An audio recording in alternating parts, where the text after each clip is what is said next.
Assalamu alaikum. Hope you all are doing well. Today we will discuss the life of another illustrious woman of Islam, Kulthum bint Muhammad radiyallahu anha.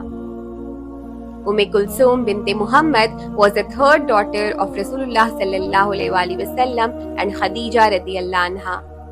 While there is less information available about her life compared to her sisters Fatima and Zainab radiyallahu anha, she still holds an important place in Islamic history due to her family ties and experiences during the early days of Islam. Kulthum was born in Makkah around 603 CE, though her exact birth year is not definitively recorded. She was the second or third daughter of the Prophet, born after Zainab and possibly after Ruqayya. Raised in the household of the Prophet, Kulthum witnessed firsthand the dawning of Islam and the early hardships endured by her family and followers. Her mother Khadija radiyallahu anha was a strong and influential figure who supported the Prophet's mission from the very beginning. Kulthum grew up under the guidance of her parents, acquiring virtues such as patience, perseverance, and faith. Before the Prophet received the message of Islam, Kulthum and her sister Ruqayya were both married to the sons of Abu Lahab, who was one of the Prophet's uncles. Kulthum was married to Utbah bin Abu Lahab and Ruqayya was married to his brother Utbah. When Rasulullah sallallahu alaihi wasallam proclaimed his prophethood, Abu Lahab became one of the fiercest opponents of Islam. He, along with his wife Jamil, took every opportunity to harm the Prophet and his family. And when the verse of Surah Masad, Tabbat yada Abi Lahabin wa watab, meaning, may the hands of Abu Lahab perish, was revealed, Abu Lahab instructed his sons to divorce their wives Kulthum and Ruqayya in an attempt to dishonor the Prophet.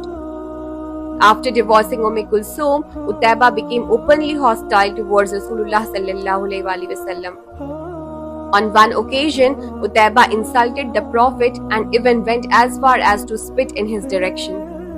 Angered by this audacity, Rasulullah sallallahu alaihi wasallam invoked a supplication against Utbah, saying, "O Allah, send one of your dogs against him." Sometime later, as Utbah traveled with a caravan to Syria, the Prophet's supplication came true. One night during the journey, a lion entered the caravan's camp, and despite the efforts of the travelers to protect Utbah, the lion bypassed everyone and fatally attacked him. This incident was seen as divine retribution for his cruelty towards the Prophet.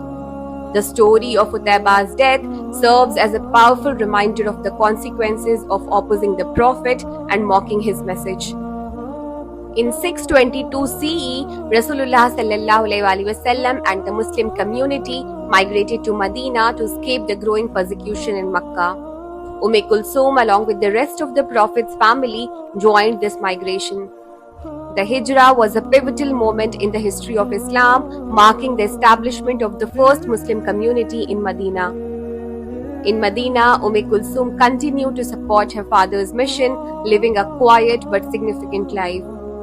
She, along with her siblings, played an essential role in providing emotional and practical support to Rasulullah sallallahu alaihi wasallam during this critical time. After the death of her sister Ruqayya, who had been married to Uthman bin Affan radiyallahu anhu, Rasulullah sallallahu alaihi wasallam arranged for Kulthum to marry Uthman. This marriage took place in 3rd after Hijri, after the Battle of Badr, and was a sign of the Prophet's deep respect for Uthman. Through this union, Uthman gained the honor of marrying 2 daughters of the Prophet, earning him the title Dhul Nuran, which means the possessor of 2 lights. Although their marriage was happy, it did not produce any children. Nonetheless, Uthman's love and respect for the Prophet's family were evident throughout his life, and Kulthum's marriage to him further strengthened the familial bonds between the Prophet and his companions. Kulthum passed away in 9th after Hijri during the lifetime of her father.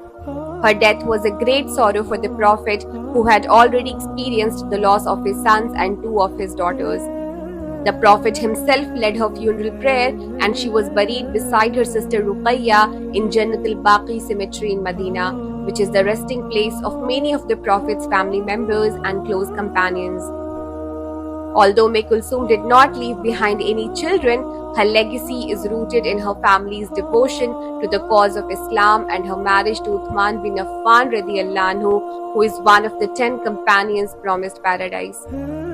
Her quiet life of patience and faith during some of the most trying times for the Muslim community remains an inspiring example for Muslims. Her story, marked by personal sacrifice, devotion to her father, and unwavering faith, is a testimony to the strength and resilience of the early Muslim women who stood alongside Rasulullah sallallahu alaihi wasallam during the foundational period of Islam. The life of Umm Kulthum bint Muhammad radiallahu anha is a reflection of the trials and tribulations that surrounded the early days of Islam. Her legacy as one of the Prophet's daughters continues to inspire believers to this day. This was all about Umm Kulthum bint Muhammad radiallahu anha. Hope you found it informative. See you in the next one. Assalamu alaikum wa rahmatullahi wa barakatuh.